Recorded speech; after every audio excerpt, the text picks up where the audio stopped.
You think she forgot you because you stayed silent, but the silence is exactly why you still live in her mind. You think if you had argued harder, explained better, chased longer, loved louder, she would have understood your value. But what marked her was not your noise, it was your restraint. Listen carefully, because this is where most men destroy themselves. They believe pain must be performed to be seen. They believe if they bleed in front of her, she will finally understand what she lost. No. Most of the time, all that does is lower your value in your own eyes while feeding a story in hers that you were emotionally dependent on her reactions. If you need reminders like this, if you need truth when your feelings start lying to you, subscribe now, because weak moments make men do stupid things, and sometimes you do not need motivation. You need a voice that drags you back to reality. Here's what it really means when she hurt you and you stayed silent. It does not mean you felt nothing. It does not mean you were cold. It does not mean you were playing games. It means you absorbed the hit, looked at reality, and refused to collapse in front of the person who caused the wound. That lands differently.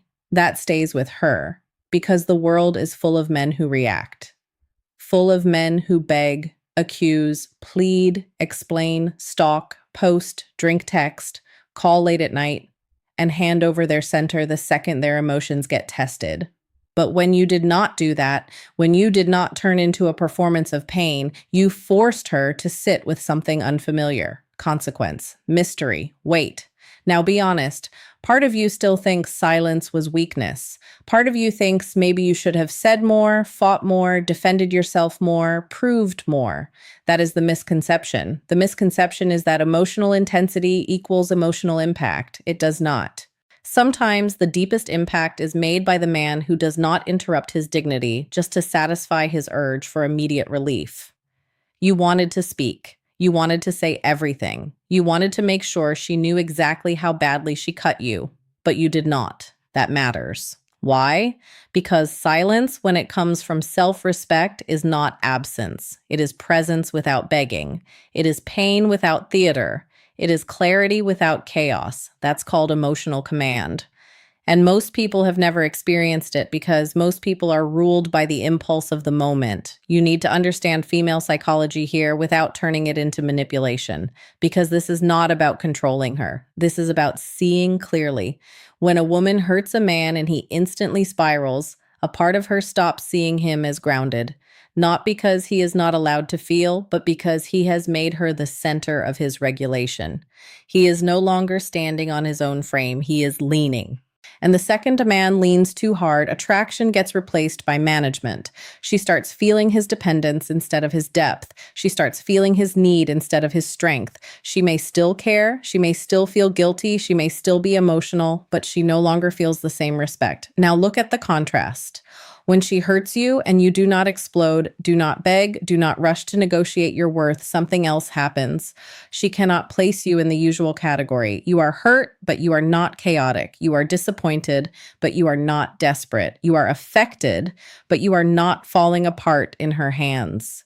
That creates tension in her mind, not because silence is some trick, because calm and pain reveals structure. It reveals that your identity existed before her, and it will exist after her. That is the hard truth. The moment hurt exposed you, your response told the real story of who you are. Not your words, not your promises, your response.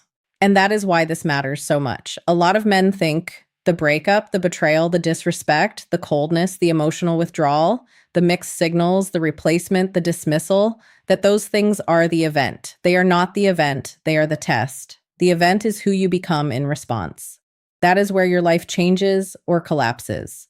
That is where a man either returns to himself or abandons himself to chase one more explanation from someone already walking away. Why does this happen? Why does silence hit harder than 100 emotional speeches? Root cause. Human beings rarely obsess over what they fully control. They obsess over what they cannot neatly categorize. If you scream, she can label you. If you beg, she can predict you. If you chase, she can manage you. If you keep showing up, keep asking, keep proving, keep trying to reopen the case, she knows exactly where you stand. You are still there, still available, still revolving around her. But when you accept reality and remove your performance from the stage, she loses the script. She is left with questions. Was he really done? Did I misread his value? Why didn't he fight for me like the others? Why is his silence louder than their words? That uncertainty does not come from manipulation. It comes from the fact that self-possession is rare. And understand this too. What she remembers is not always who loved her most. It is often who made her confront herself. The man who stayed silent after being hurt did not give her the luxury of turning him into a dramatic villain or a pathetic victim. He made her sit with her own actions. He gave no chaos to hide behind, no ugly scene to justify herself against, no endless texts she could show her friends, no emotional mess she could use to say, "See, this is why I left." You gave her a mirror instead. And a mirror is harder to forget than an argument. But let me tighten the knife here because you need truth, not comfort. Silence only has power when it is real. If you stayed silent outside but obsessed inside, if you did not text her but built your entire day around checking whether she watched your story, if you went quiet but secretly prayed every minute that your silence would force her back, then you were not silent. Not really. You were still chained. That's called covert dependence. That's called hoping your restraint will purchase validation. That is not strength. That is delayed begging. So do not romanticize your own silence if it was only another strategy to keep her psychologically near you. The point is not to make her miss you. The point is to stop abandoning yourself. That is where most men lose the lesson. They want silence to be a weapon. It is not. It is a boundary. A boundary says, I will not negotiate my value with someone committed to misunderstanding it. A boundary says, you can choose what you want, but you do not get unlimited access to me while you do it. A boundary says, I can feel pain without letting pain drive. That is a completely different energy from emotional withdrawal as punishment.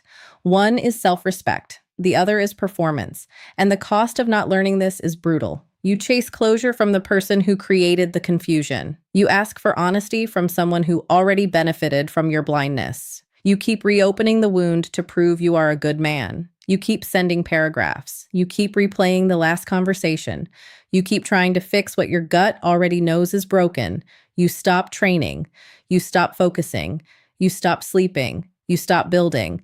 You stop hearing yourself. You stop trusting yourself. Then the worst part happens. It is not that she leaves, it is that you leave yourself. Read that again in your mind. The greatest damage was never what she did. It was how close you came to betraying your own standards just to keep a door open with someone who no longer deserved access. That is why this is bigger than heartbreak. It is an identity issue. When a man has no center, he treats every rejection like a verdict. When a man has a center, he treats rejection like information. Painful information, yes. Humbling information, yes, but still information. He does not turn one woman's inability to meet him into a permanent statement about his worth. That's called self-respect. Self-respect is not loud. It does not need a speech. It does not need revenge. It does not need her to admit she was wrong. It does not need a final cinematic conversation under the right lighting with the right soundtrack where everybody finally says the perfect thing. Self-respect is simpler. It says, I see what this is. I accept what this costs. I refuse to stay where I am not valued. Then it moves. That is why she cannot forget you if your silence came from substance, because you represented something most people talk about, but very few embody. Finality, groundedness, congruence. You did not say, I know my worth, and then beg for a discount. You did not say, I deserve honesty, and then keep rewarding lies with access. You did not say, I'm done, and then reappear at midnight because loneliness got louder than discipline. You meant what you did. That consistency brands itself into memory. Now let me show you the archetype, because you need an image stronger than your craving. The man she cannot shake is not the loudest man, not the prettiest talker, not the man with the most followers, the sharpest lines, the most dramatic exit, the coldest face, or the most calculated game. It is the man who is deeply rooted, the man whose life has weight outside of romance, the man who can love fully without collapsing completely, the man who listens more than he performs, the man who does not chase confusion, the man who notices disrespect early, The man who does not need 10 betrayals to call something broken. The man who has a mission, a body he maintains, a standard he lives by, work that matters, a private life, private discipline, private prayers, private battles, and a nervous system that is not leased out to female approval. That man is calm but not passive, warm but not weak, available but not cheap. He does not fear intimacy and he does not worship it. He knows how to give. He also knows when to close his hand. He does not need to dominate a room to know who he is. He does not need to explain his value to people committed to misunderstanding it. He does not beg to be chosen because he has already chosen the kind of life he will live. If a woman aligns with that life, beautiful. If she doesn't, painful, but clear. He keeps moving. That man does not become heartless after hurt. He becomes precise. He stops calling chaos chemistry. He stops calling anxiety love. He stops calling inconsistency mystery. He stops calling emotional labor loyalty. He stops volunteering for disrespect and naming it depth. He stops chasing people who need him broken in order to feel powerful. He stops making homes out of warning signs. Be that man. Not because it will make her return. Maybe she will. Maybe she won't. That is not your North Star. Be that man because every day you remain less than him, your life keeps shrinking around your wounds. So here is the reframe. She hurt you. Yes. She disappointed you. Yes. Maybe she lied. Maybe she withdrew. Maybe she chose someone else. Maybe she kept you close while deciding whether you were convenient enough to stay on the shelf. Yes, that hurts. But your silence was not the story of your defeat. It was the first chapter of your return. It was the moment you stopped asking, "How do I make her see me?" and started asking, "Why was I willing to stay where I had to prove what should have been obvious?" That question changes men, because now you are no longer obsessed with her confusion. You are interested in your standards. You are no longer fixated on whether she misses you. You are focused on whether you miss the version of yourself that existed before you started shrinking to fit inside someone else's uncertainty. Now do this. Stop replaying imaginary conversations where you finally win.